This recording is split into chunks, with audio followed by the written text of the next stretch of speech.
삼으신 주의 능력 크도다. 나를 피로 사신 예수 내 맘속에 오소서. 나를 일꾼 삼으신 주 크신 능력 주시고 언제든지 주 뜻대로 사용하여 주소서. 주여 내게 성령으로 충만하게 채우사 생명수가 강물처럼 흐르게 하옵소서. 나를 일꾼 삼으신 주 크신 능력 주시고 언제든지 주 뜻대로 사용하여 주소서. 아멘.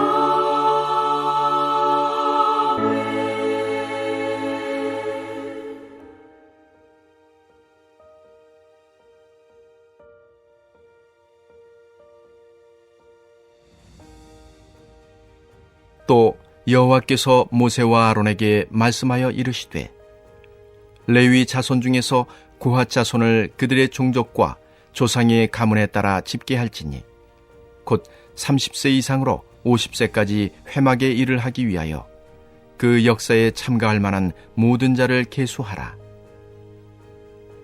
고핫 자손이 회막 안의 지성물에 대하여 할 일은 이러하니라. 진영이 전진할 때에 아론과 그의 아들들이 들어가서 칸 막는 휘장을 걷어 증거계를 덮고 그 위를 해달의 가죽으로 덮고 그 위에 순청색 보자기를 덮은 후에 그 채를 꿰고 진설병의 상에 청색 보자기를 펴고 대접들과 숟가락들과 주발들과 붓는 잔들을 그 위에 두고 또 항상 진설하는 떡을 그 위에 두고 홍색 보자기를 그 위에 펴고 그것을 해달의 가죽 덮개로 덮은 후에 그 채를 꿰고 청색 보자기를 취하여 등잔대와 등잔들과 불 집게들과 불똥 그릇들과 그 쓰는 바 모든 기름 그릇을 덮고 등잔대와 그 모든 기구를 해달의 가죽 덮개 안에 넣어 매는 틀 위에 두고 금 제단 위에 청색 보자기를 펴고 해달의 가죽 덮개로 덮고 그 채를 꿰고 성소에서 봉사하는 데에 쓰는 모든 기구를 취하여 청색 보자기에 싸서 해달의 가죽 덮개로 덮어 매는 틀 위에 두고 제단의 재를 버리고 그 제단 위에 자색 보자기를 펴고 봉사하는 데에 쓰는 모든 기구 곧 불 옮기는 그릇들과 고기 갈구리들과 부삽들과 대야들과 제단의 모든 기구를 두고 해달의 가죽 덮개를 그 위에 덮고 그 채를 꿰을 것이며 진영을 떠날 때에 아론과 그의 아들들이 성소와 성소의 모든 기구 덮는 일을 마치거든 고핫 자손들이 와서 맬 것이니라. 그러나 성물은 만지지 말라. 그들이 죽으리라. 회막 물건 중에서 이것들은 고핫 자손이 맬 것이며 제사장 아론의 아들 엘르아살이 맡을 것은 등유와 태우는 향과 항상 드리는 소제물과 관유이며 또 장막 전체와 그 중에 있는 모든 것과 성소와 그 모든 기구니라. 여호와께서 또 모세와 아론에게 말씀하여 이르시되 너희는 고핫 족속의 지파를 레위인 중에서 끊어지게 하지 말지니 그들이 지성물에 접근할 때에 그들의 생명을 보존하고 죽지 않게 하기 위하여 이같이 하라. 아론과 그의 아들들이 들어가서 각 사람에게 그가 할 일과 그가 맬 것을 지휘하게 할지니라. 그들은 잠시라도 들어가서 성소를 보지 말라. 그들이 죽으리라. 할렐루야. 말씀으로 오늘 하루를 살아가는 우리 모두에게 하나님의 은혜와 평강이 가득하시기를 주님의 이름으로 축원합니다. 민수기 전반부에는 레위 지파의 각 가문에 따른 임무가 소개되고 있습니다.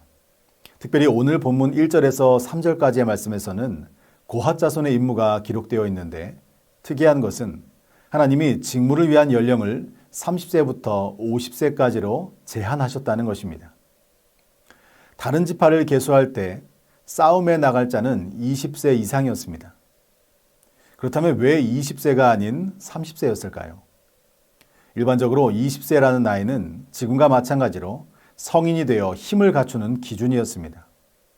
그러나 성막 내에 있는 성물을 옮긴다는 것은 단순한 힘과 노동의 문제가 아니라 영적, 정신적, 육체적인 성숙을 요구하는 일이었습니다. 따라서 하나님은 생명이 걸려있는 가장 핵심적인 일에 구별된 자들의 신중함과 경건함을 요구하고 계십니다. 4절부터 14절까지는 고핫 자손이 해야 할 일들을 기록하고 있습니다. 그들의 임무는 성막 안에 있는 지성물을 운반하는 것이었습니다. 그런데 고핫 자손이라고 할지라도 지성물을 직접 눈으로 보거나 만질 수가 없었습니다. 성막이 이동할 때 제사장들이 지성물을 2중, 3중으로 덮고 싸매면 고핫 자손들은 채를 깨어서 그것들을 운반하는 일만 수행하게 되었습니다. 아론과 그의 아들들이 지성물을 싸는 과정은 6단계로 나뉘어 있습니다. 첫째로 5절과 6절 말씀을 보면 제사장이 지성소 휘장을 걷어서 증거궤를 덮고 그 위에 해달의 가죽으로 덮고 다시 그 위에 순청색 보자기를 덮은 뒤에 채를 깨어둡니다. 하나님의 임재를 상징하는 증거궤는 가장 먼저 그리고 3중으로 덮어서 그 누구도 증거궤를 보지 못하도록 철저하게 보호했습니다. 둘째로 7절과 8절 말씀을 보면 청색 보자기로 진설병상을 덮고 해당한 여러 기구들을 다시 홍색 보자기로 덮고 해달의 가죽 덮개로 마무리합니다. 셋째로 9절과 10절 말씀의 등잔대도 청색 보자기로 등잔대에 사용하는 모든 도구들을 함께 덮고 그 위에 해달의 가죽 덮개로 싸맵니다. 넷째로 11절의 분향단도 청색 보자기와 해달의 가죽으로 덮고 다섯째로 12절에 성소에서 봉사하는 데 쓰는 모든 기구도 청색 보자기로 싸고 가죽 덮개로 덮습니다.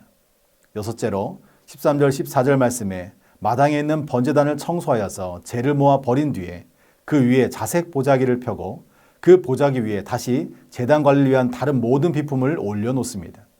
그 비품들을 다시 해달의 가죽으로 덮은 뒤에 채를 들어서 제단을 옮기게 되었습니다. 이때 제단의 불은 꺼뜨려서는 안 되었기 때문에 제단의 불씨는 따로 보관하게 됩니다.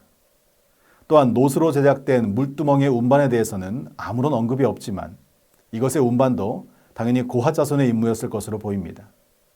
노제단과 마찬가지로 자색 보자기와 해달 가죽으로 덮었을 것으로 학자들은 이야기하고 있습니다. 이렇게 여러 겹으로 지성물을 포장해야 하는 이유는 지성물을 안전하게 보관하기 위함이기도 하지만 지극히 거룩한 물건들이기 때문에 이동 간에라도 고핫 자손이 성물을 접촉하여서 죽음을 당한 일이 없도록 보호하기 위해서였습니다. 그리고 보자기의 색깔을 보면 그 안에 있는 것이 무엇인지 짐작할 수 있었습니다. 가장 중심에 있는 언약궤부터 순청색, 청색, 홍색, 자색의 순이었습니다. 하나님은 너무도 세밀하고 명확하게 하나하나 이스라엘 백성들에게 가르쳐주고 계십니다. 15절에서 20절까지는 임무를 맡게 되는 고핫 자손들에게 주시는 하나님의 메시지입니다. 그것은 두려움과 떨림으로 섬기라는 것입니다. 고핫 자손은 포장된 성물을 메어 옮기는 일을 맡았습니다. 성물을 직접 볼 수도 없었고 성물을 만져서도 안 되었습니다. 등잔 기름이나 향 그리고 관유는 지극히 거룩한 것이기 때문에 제사장 엘르아살이 직접 다루어야 했고 고핫 자손이 하는 일은 포장된 성물을 운반하는 아주 제한된 일이었습니다. 그러나 자칫 성물을 보거나 접촉하면 죽임을 당했습니다. 사실 이런 경고는 게르손과 무라리 자손에게는 주어지지 않았습니다. 고핫 자손은 중요하고 영광스러웠지만 위험한 임무를 맡았던 것입니다. 이후에 고핫 자손 중에 고라가 모세와 아론의 권위에 도전한 사건이 발생하는데 하나님은 이들을 모두 멸하셨습니다. 그들은 성물에 가장 가까이 위치한 사람들이었지만 그 때문에 자기들 높이려는 시도를 늘 경계해야만 했습니다. 우리가 오늘 본문을 통해서 기억해야 할 것이 두 가지가 있습니다. 하나는 하나님이 크고 중요한 일을 맡길수록 그 임무를 맡은 자는 더욱 두렵고 떨리는 마음으로 섬기면서 자신을 낮출 줄 알아야 한다는 것입니다. 왜냐하면 교만은 패망의 선봉이요. 범사의 겸손함과 감사가 넘치는 삶을 살아갈 때 하나님 앞에 우리는 그 생명을 유지할 수 있기 때문입니다. 또한 하나님의 일을 할 때는 하나님의 말씀에 따라 하나님의 방법대로 수행해야 한다는 것입니다. 우리에게 주어진 하나님의 명령은 여러 가지 중에서 최선의 방법이 아니라 가장 좋은 길로 인도하시는 단 하나밖에 없는 유일한 길이기 때문입니다. 그래서 하나님은 오늘 본문에서 지속적으로 명령하고 계신 것입니다. 30세에서 50세까지 섬기게 하라. 하나님의 일에는 분명 은퇴는 없습니다. 그러나 성숙함과 경건함을 위해서 하나님께서 사용하시는 때가 있다는 것을 잊지 말아야 합니다. 우리를 부르신 이 때에 우리가 살아있는 이 순간에 하나님의 말씀을 따라 믿음으로 순종하여 하나님의 영광을 드러내는 우리 모두가 되시기를 소망합니다. 또한 하나님은 내가 맡긴 대로 섬기라 라고 말씀합니다. 고핫과 게르손과 무라리 가문은 각각 다른 일을 맡았습니다. 왜 가문들이 그 일을 맡았는지는 설명하지 않으십니다. 그들이 선택할 수 없다고 해서 부당하다고 말할 수 없는 것입니다. 육체적으로 더 힘든 일이라고 해서 더 귀하거나 덜 귀하다고 평가하지도 않습니다. 일의 종류에 따라서 각 가문의 가치가 달라지지 않는 것입니다. 하나님께서 맡기신 일은 일의 경중이 없이 모두 중요한 것입니다. 다만 하나님은 주어진 일에 절대적인 순종의 삶을 우리에게 요구하신다는 것입니다. 하나님께서 쓰시겠다고 하면 하나님이 가장 좋은 때에 하나님의 방법으로 우리를 사용하심을 믿고 맡겨주신 귀한 사명에 절대적으로 충성하는 우리 모두가 되시기를 축복합니다. 구름이 떠오르고 성막이 움직이는 사건은 하나님의 말씀 안에서 이스라엘이 믿음과 순종의 공동체가 되었음을 보여주는 사건입니다. 하나님의 임재를 상징하는 쉐키나의 구름이 떠오르면 제사장들과 고핫 자손들과 게르손 무라리 자손들이 분주하게 자신들에게 맡겨진 성물과 성막을 덮고 싸매며 이동 준비를 합니다. 그리고 이스라엘 백성들은 그들의 모든 준비가 마쳐질 때까지 그 모습을 바라보며 기다립니다. 가장 가까이에서 섬기는 자가 있다면 그것이 완료되기까지 참고 기다리고 함께 걸어가는 순종하는 공동체가 있다는 것입니다. 우리는 하나님의 말씀과 예수 그리스도의 사랑과 성령님의 능력으로 같은 곳을 바라보고 함께 걸어가는 전주 안디옥 교회 신앙 공동체입니다. 때로는 더딘 것 같고 내 생각과는 달라도 말씀 앞에 순종하며 하나님의 때를 기다리고 믿음의 공동체와 함께 기도하며 나아간다면 우리에게도 약속의 땅 가나안이 펼쳐지게 될 줄로 믿습니다. 오늘 하루 내 뜻이 아닌 하나님의 뜻대로 내 생각이 아닌 하나님의 말씀에 순종하여 믿음으로 한 걸음씩 나아가는 거룩하고 복된 하루가 되시기를 주님의 이름으로 간절히 축원합니다. 우리 시간 함께 기도하기 원합니다.